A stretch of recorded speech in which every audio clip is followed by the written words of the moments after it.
Kemudian saya ke Karmel yang melaporkan dari Jakarta International Stadium. Karmel, kalau tadi Anies Baswedan mengatakan kapasitas 20.000 calon jemaah boleh mengisi JIS sendiri pada hari ini. Kalau Karmel bisa menceritakan bagaimana suasana pagi tadi, apakah begitu meriah dan euforia warga datang ke JIS yang baru pertama kali ini diselenggarakan untuk sholat Idul Fitri? Silakan dengan laporan Anda.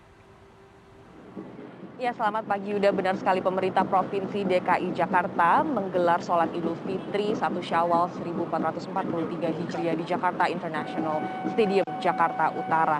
Kegiatan ibadah dimulai pukul 7 hingga 8 pagi waktu Indonesia Barat dan dihadiri oleh Gubernur DKI Jakarta Anies Baswedan. Selain dari Anies, saya juga melihat ada sejumlah tokoh politik tanah air lainnya seperti Ketua MPR RI dan Ketua Umum PAN Zulkifli Hasan, lalu juga ada Bendahara Umum DPP Partai Nasdem Ahmad Saroni, dan juga ada mantan Menpora RI Roy Suryo dan Wakil Ketua DPRD DKI Muhammad Taufik serta Sekda DKI Jakarta. Selain dari itu, Yuda, Ketua MUI Bidang Dakwah dan Ukhuwah Muhammad Khalil Nafis menyampaikan khotbah dalam kegiatan ibadah pada pagi hari ini.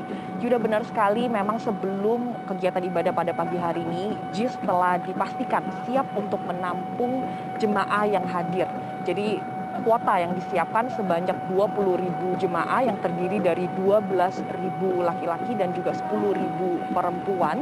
Dan kegiatan beribadah pada pagi hari ini menurut pantauan di lapangan saya melihat cukup ramai. Saya melihat ada ribuan warga yang datang meski pemerintah Provinsi DKI Jakarta belum merilis secara resmi jumlah pasti jemaah yang berdatangan pada kegiatan ibadah pagi hari ini. Saya merasakan antusiasme masyarakat beribadah bersama setelah 2 tahun beribadah di rumah akibat pandemi COVID-19. Nah Yuda, kegiatan ibadah sholat Id pada pagi hari ini digelar di area ramp Barat JIS. Meski begitu ada 2 area lain yang dibuka untuk menampung jemaah yang menumpuk, yaitu ramp bagian utara dan juga ramp bagian selatan.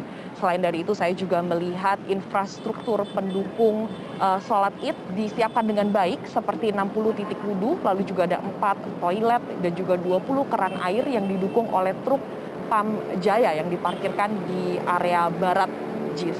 Selain dari itu, saya melihat bahwa protokol kesehatan juga diterapkan di lokasi, mengingat bahwa pandemi COVID-19 saat ini memang belum selesai, Yuda. Jadi pemerintah Provinsi DKI Jakarta sebelumnya mengimbau masyarakat untuk tetap mengenakan masker selama kegiatan ibadah. Saya tadi melihat kebanyakan warga patuh, mereka mengenakan masker. Namun jika kita bicara mengenai jaga jarak, memang karena seperti yang tadi saya sampaikan, jumlah jemaah yang berdatangan untuk melakukan ibadah pada pagi hari ini banyak, sehingga mereka tidak memiliki ruang untuk menjaga jarak.